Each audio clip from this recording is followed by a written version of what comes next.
안녕하세요 여러분, 반갑습니다. 보고서 수행평가를 부탁해 김민환 선생님이에요. 반가워요. 안녕. 오늘은 최근에 일본의 역사 왜곡 이런 문제들과 관련해서 좀 했던 얘기들이 있었죠. 그래서 태극기 바로 보기 같은 것도 했었고, 노저펜 운동, 그럼 불매 운동에 대해서도 이야기를 한 적이 있습니다. 그걸 좀 더 구체화해서 한국사, 그 다음에 확률과 통계, 그리고 사회문화, 통합사회 이런 쪽하고 관련해서 낼 수 있는 보고서를 하나를 정해봤어요. 참고 자료는 허수열 충남대학교 경제학과 교수님이 쓴 식민지기 조선인 1인당 소득과 소비에 관한 논의의 검토라는 논문이고요. 여기에 나와 있는 식민사학자들 혹은 식민지 근대화론자들의 주장을 검토하고 그게 왜 성립되기 어려운지를 통계를 통해서, 통계 설정의 오류를 통해서 알아보고 정리하는 시간을 갖도록 하겠습니다. 이 주제는 고등학교 교육과정이나 중학교 교육과정에서 충분히 다룰 수 있는 주제고요. 확률과 통계도 중학교, 고등학교에서 다 배우는 거기 때문에 학년과 무관하게 여러분들이 작성할 수 있는 주제예요. 그리고 수학 관련 보고서를 여러분들이 쓰기가 좀 어려워하는 경우가 있는데 이런 식으로 쓰면 상당히 좀 좋다. 좀 차별성을 드러낼 수도 있고 여러분들이 얼마나 적극적으로 활동을 했는지도 보일 수 있어서 좋다 정도로 알고 계시면 될 것 같아요. 자, 그러면 지금부터 식민지기 조선인 1인당 소득과 소비에 관한 논의의 검토 진행하도록 하겠습니다. 우선 식민지 근대화론을 주장하는 역사 교과서의 내용, 즉 식민지 근대화론의 주장과 근거를 한번 보도록 하겠습니다. 이 내용은 2014년 교학사 역사 교과서에 있는 내용을 한겨레 신문에서 옮겨놓은 거예요. 이렇게 일본의 식민 지배가 조선의 근대화 혹은 발전에 기여했다는 주장을 식민지 근대화론이라고 하는데, 이런 부분들이 우리가 알고 있는 식민지 조선인들의 삶과 매우 다르죠. 하지만 우리가 알고 있는 사실과 다르다는 것만으로 그 주장을 비판할 수는 없기 때문에 그들의 주장을 비판하기 위해서 논리적으로 한번 검토해 볼 필요가 있습니다.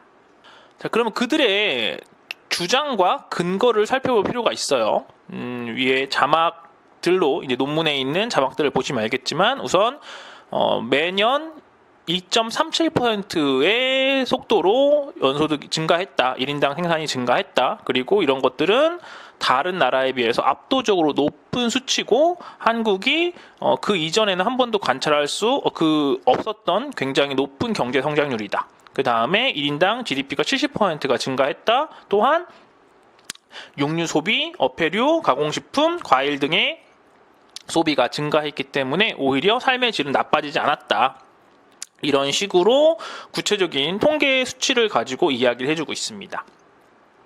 자, 이런 식으로 식민지 근대화론자들은 당시 경제 상황에 대한 통계적 수치를 이용해서 주장에 대한 신뢰를 확보하고는 해요. 그렇기 때문에 우리가 진짠가? 사실인가? 이렇게 믿게 될 수도 있는데, 이게 정말 사실인지 이 수치를 한번 확인해 보도록 하겠습니다. 이 주장이 사실인지를 확인해 보기 위해서는 이 통계가 어떠한 방식으로 만들어졌는지를 확인해 볼 필요가 있겠습니다. 선생님은 이거를 통계의 모집단 오류를 중심으로 여러분들이 살펴보면 여러분들도 이해하기 쉽고, 그 다음에 이걸 듣는 다른 학생들이나 선생님들도 좀 쉽게 이해할 수 있을 것 같아서 가장 이 논문에서 쉽게 이해할 수 있는 부분들만 발췌를 했어요. 자, 여기 보시면 주익종은 조선 내 일본인의 소득이 일본의 1인당 소득의 2배라는 가정을 도입해서 1912년부터 39년간 조선인 1인당 GDP가 70% 증가했다는 주장을 펼치고 있습니다. 자, 하지만 이것은 타당하지 않습니다. 왜 그럴까요?